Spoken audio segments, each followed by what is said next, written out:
Hi there. Hello, everyone. My name is Susanna Craig, and I'm with Pandia Health. Thank you so much for making the time today to attend this wonderful session with Dr. Catherine Hansen, who is going to be informing us about things about menopause, what we can expect, some of the things that we could do ahead of time. And the reason we're doing this is because we're happy to tell you that Pandia Health, our hormonal care company that offers telemed services in birth control, acne, and now in menopause sometime before the end of November. If you see the QR code to your right, please go ahead and click on that, sign up for our newsletter, and you will get a special VIP promotion for our online doctor consult. So here we go. Thank you, Dr. Hansen, for making the time to be with us today. Wonderful to be here. Thank you. Yay. Okay. So I have some questions for you that our viewers have sent in. So no particular order. I'm just going to go ahead and ask you the questions with one special interest, and that is for maybe postmenopausal women later on if we have time. Ready? I'm ready.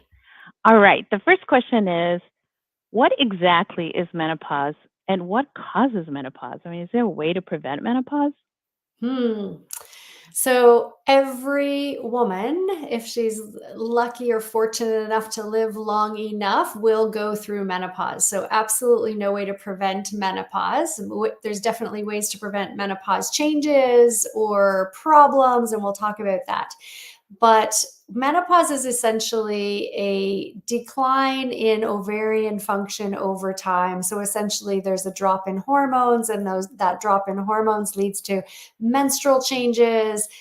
Periods can get wacky, they can get shorter, they can get longer, they can get heavier, they can get lighter, but ultimately they go away. And menopause is that 12-month anniversary of the last menstrual period, and everything in and around that time frame: perimenopause, leading up to menopause, and then postmenopause. So all of it is the beautiful transition that we earn our way to as we hit midlife. Got it. So really no way to avoid menopause, but definitely a way to manage it so that we don't suffer and just deal and just put up with all of the symptoms that we'll talk about. Great. Thank you. All right. Yeah. So Suck it yeah. The other one is how do I, so people are talking about, some symptoms. We'll start out with the first symptom that everybody knows about is hot flashes. Aside from, we know that as doctors, we're going to go, well, I'm not a doctor, you are, but I know doctors, they recommend some medication to manage that. But aside from the medication and what type of medication, what else do we need to do lifestyle-wise? Ooh, great question. So I always like to layer on sort of what we can do that's, we would say, the most, not only the most natural, the most, the lowest level, the least invasive, but also the best for our overall health. So when we talk about what we can do for hot flashes, it's very similar to the things we can do to stay really healthy in sort of in our entire body. And so probably talking about diet. So diet, nutrition, what kind of nutrients we're getting. Are we getting all the colors? I always say to people, all the colors on our plate, making sure we're getting lots of antioxidants, lean proteins. I always tell people no packages, no drive-through windows. Things that you need to open probably or drive through to get are probably not super healthy. And those things overall are going to help our health. And in addition to helping our health, the other key piece is that hormones are the end of a pathway of biochemistry, a sort of a pathway that's happening in our body. And if we're feeding Mhm. in all the way along all those healthy nutrients and those healthy lifestyle choices, those hormones are going to be better. And that includes midlife, especially. So, diet, nutrition, and exercise. We want to be Mhm. maintaining a healthy body weight. The literature doesn't really tell us that exercise helps with hot flashes, but it helps with weight management, which helps with hot flashes. So we know that exercise helps in so many other ways, and why not add it to our routines? And Mhm. sleep. if you can remember a night when you've had really bad sleep and you wake up the next day, everything just hurts. Everything is just worse than, worse than it was before. And so anything that can help with sleep is going to help our physiology or our body manage those hormonal changes. So diet, Hmm. exercise, sleep. And then I like to throw in stress management, because we walk around stressed in fight or flight and really kind of feeling anxious all the time. And that may be related to hormones or it may be related to life. But if we can manage stress, we're going to bring our nervous system down into a regulated state, and that's going to help hormones as well. So there's Wow. no real evidence about which exact supplements or which exact exercise or which exact foods, but all of those things are like an orchestra of healthy lifestyle choices that are going to work together to keep us the healthiest and most vital we can be. Hmm. Right.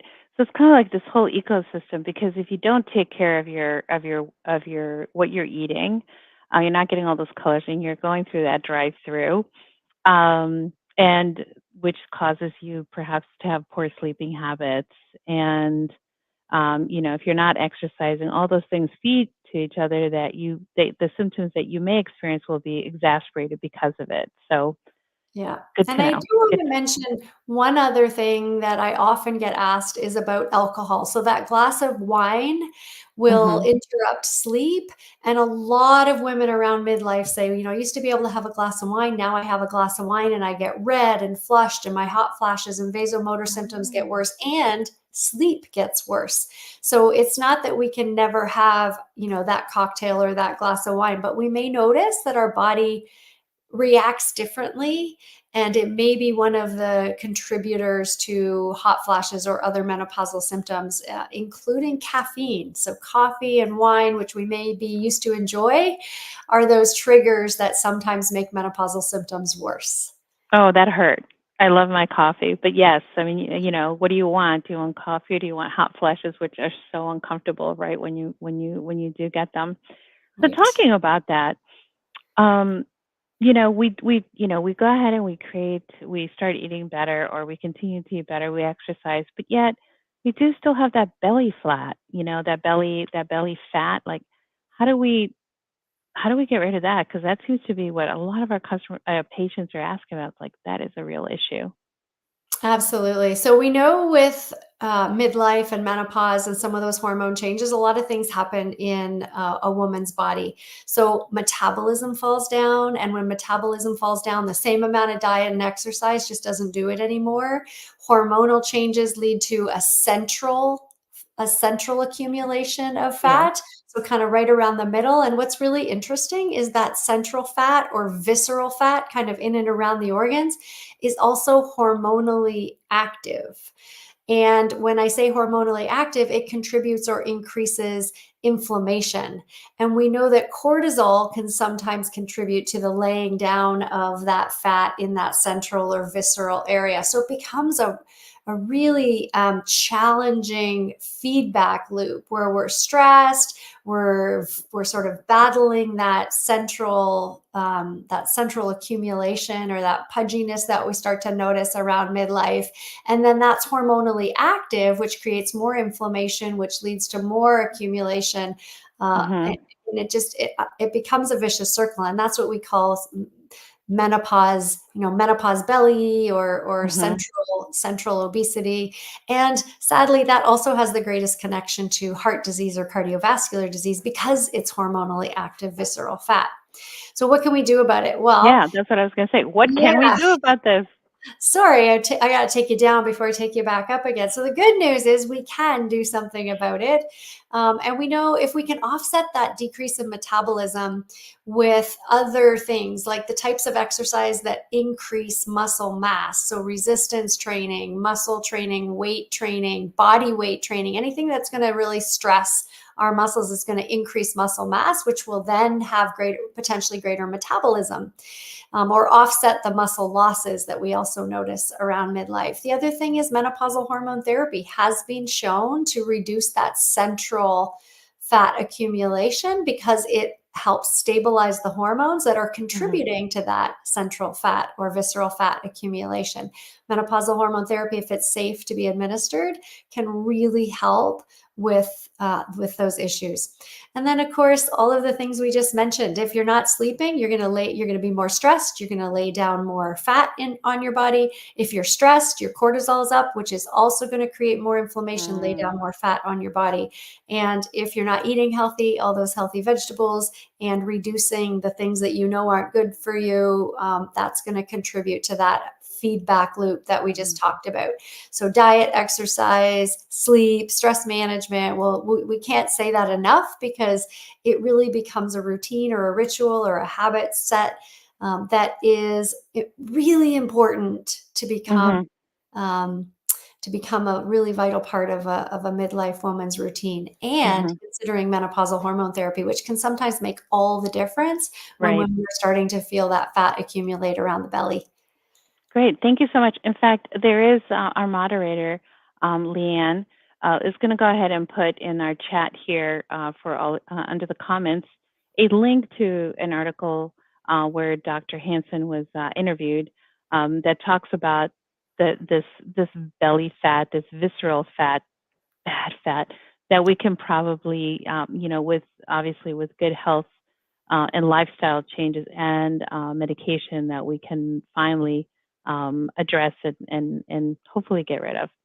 Yeah, and there's a Okay. lot more in that article, so have a look at it. I definitely encourage people to do that. It unpacks that conversation a lot deeper. Good. And I think that we should have one just for that. All right.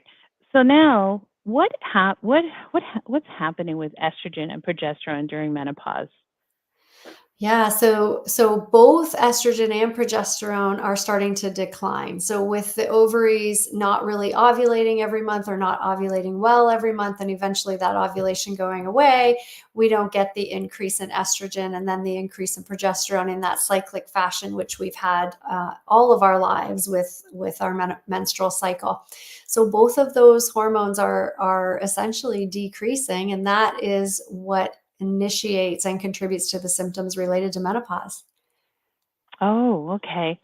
And then, so when the doctor, after taking a look at the health form and everything else that we fill out, how does the doctor gauge what type of medication is best for her or for me? Yeah.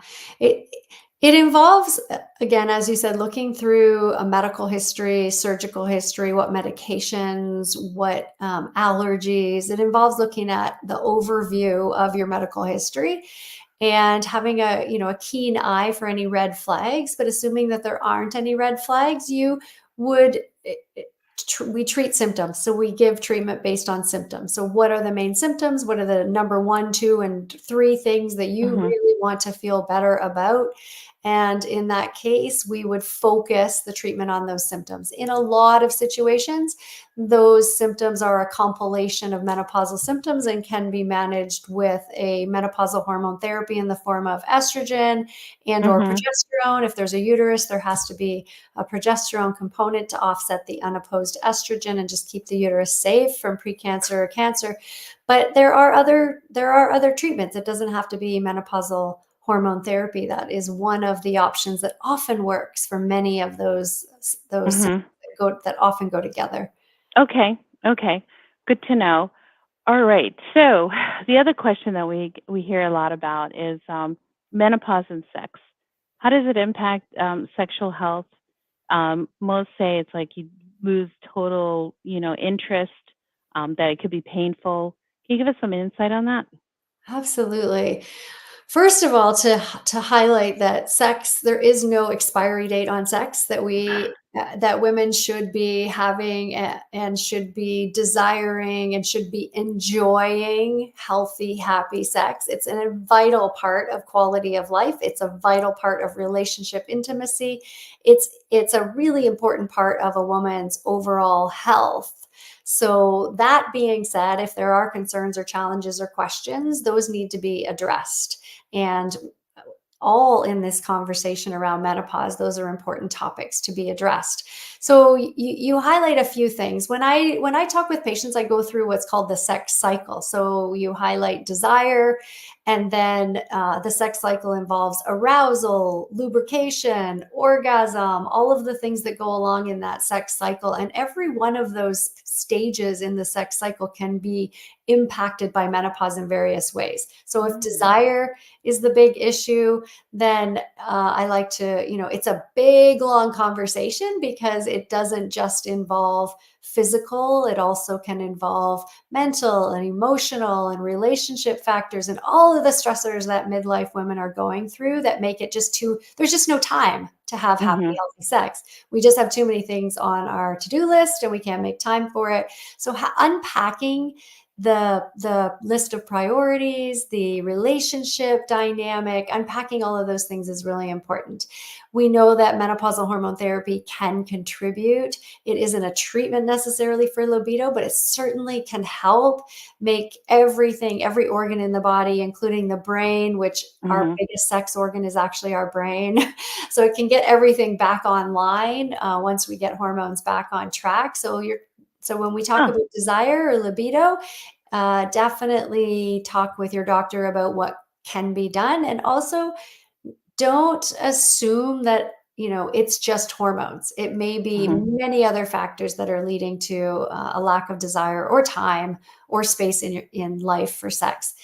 When you're talking about pain, that's usually related to the vagina, the vulvar-vaginal area, the bladder area, and we call that genital urinary syndrome of menopause.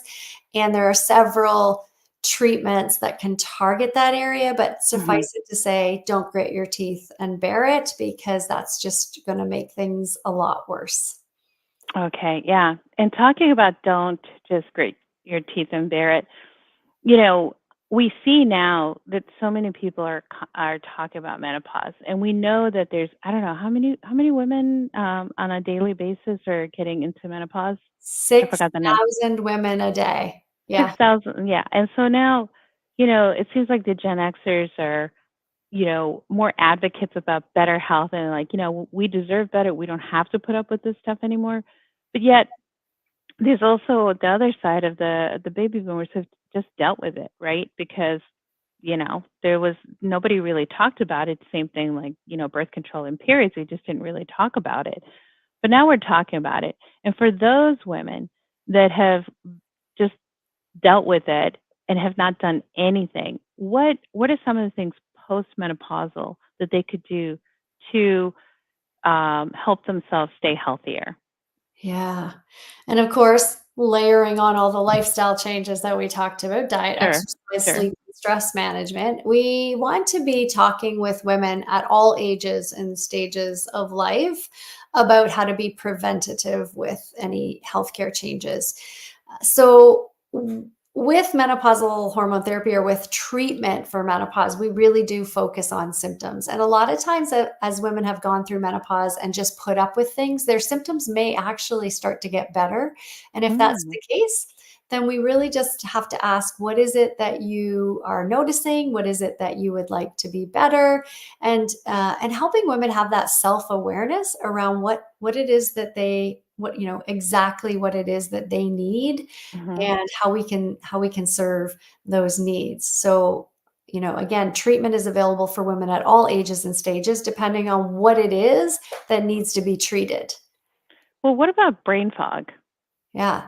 So brain fog is also one of those things that can kind of come early, but it can start to go away or it can stick around. And so brain fog by itself doesn't necessarily kind of align with let's start menopausal hormone therapy because I'm having trouble remembering where the keys are.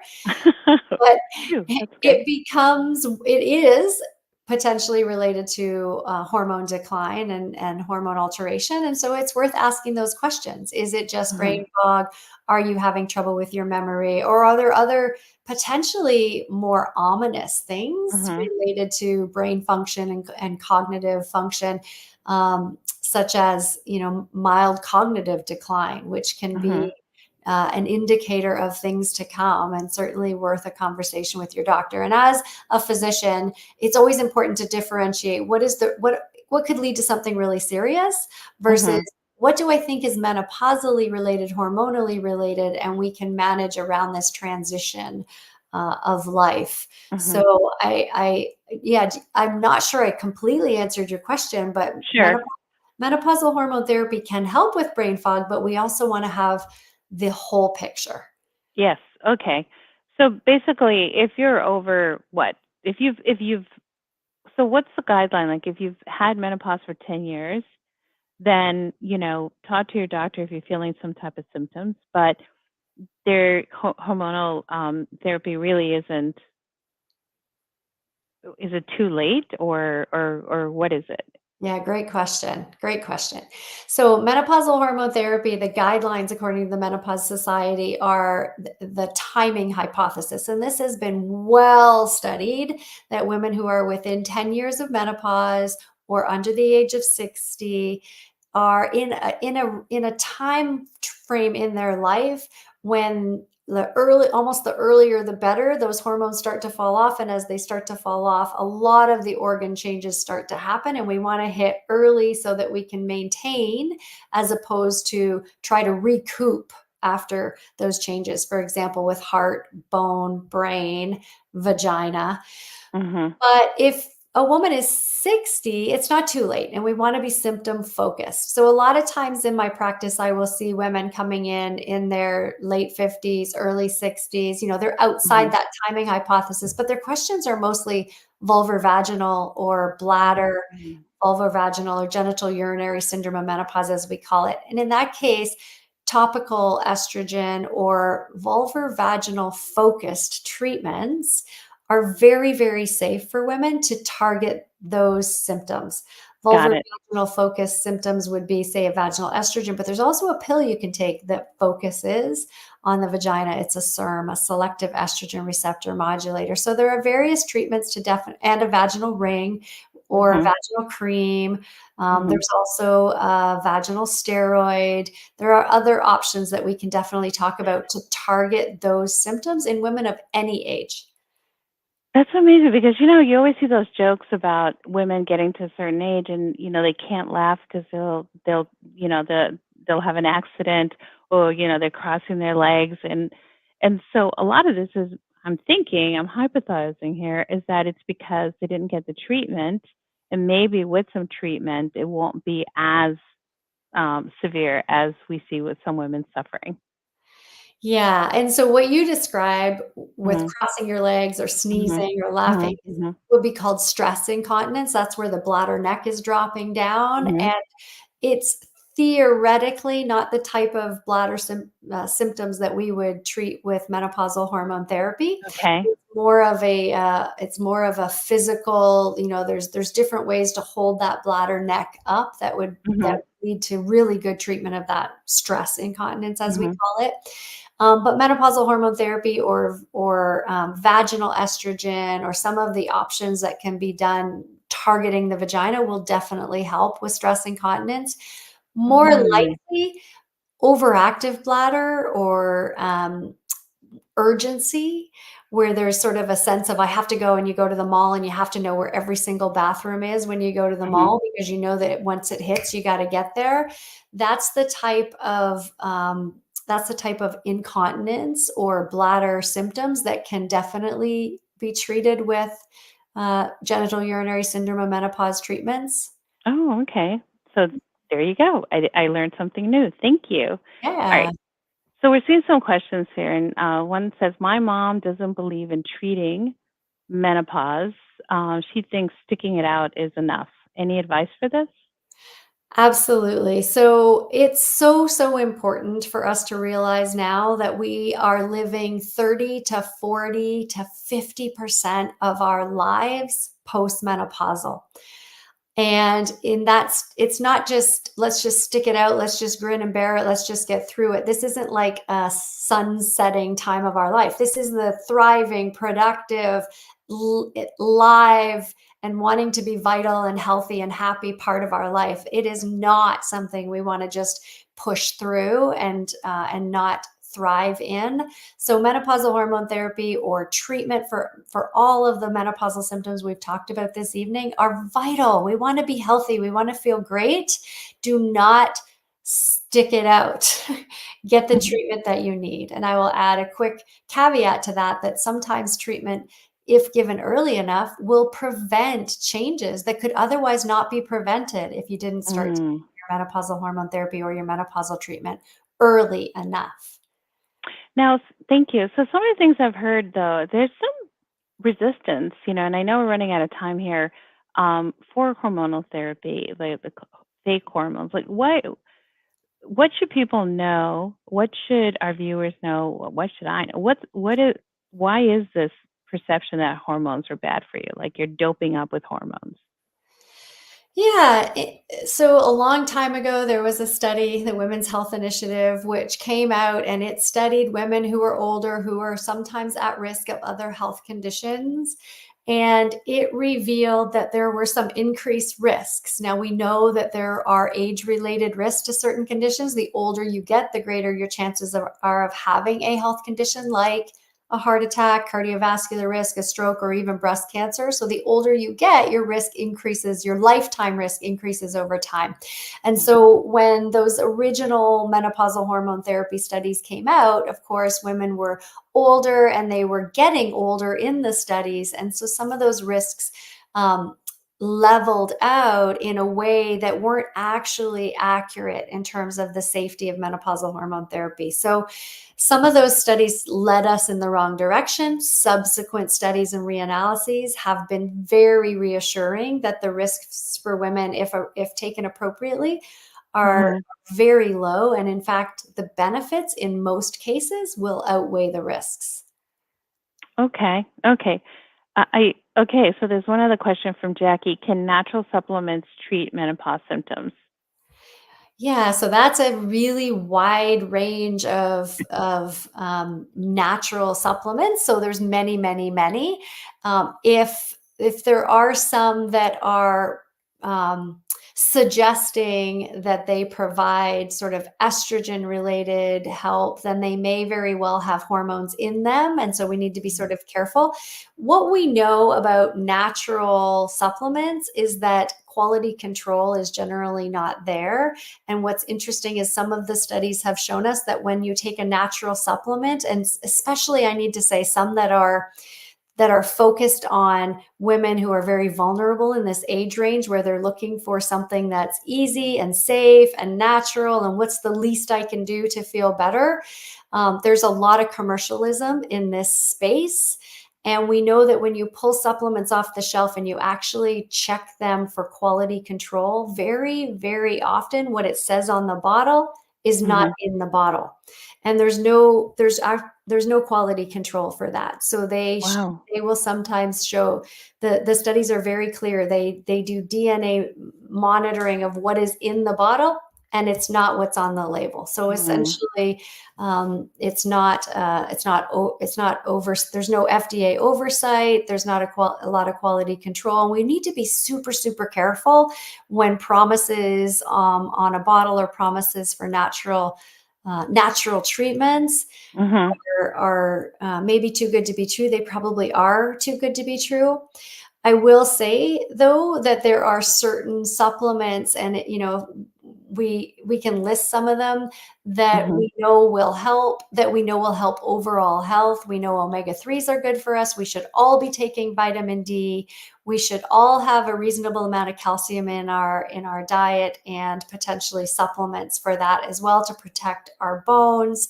And there's, a few areas that antioxidants would be helpful. And if we're not getting nutrients in our diet, we really should be getting them in a good quality supplement or augmenting our diet in some way. Right.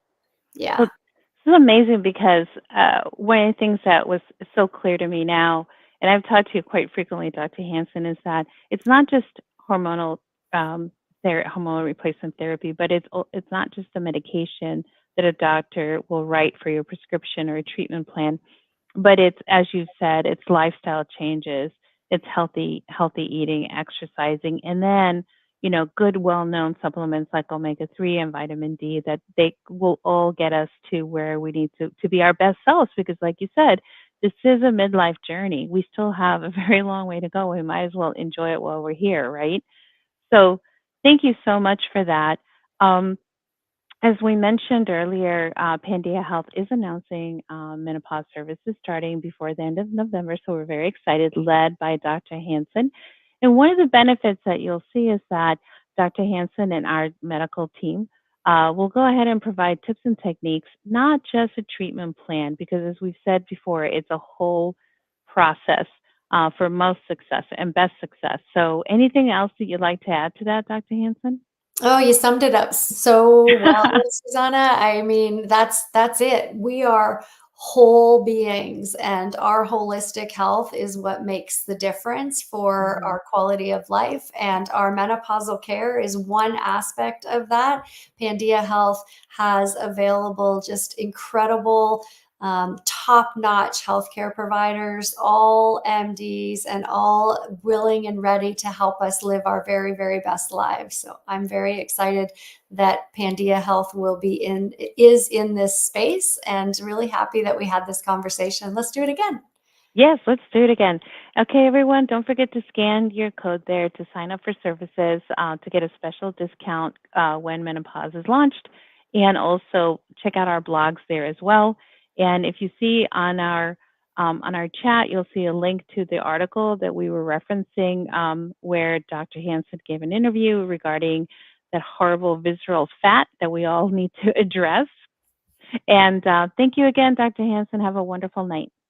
Good night, everybody. Good Good night. night. Bye.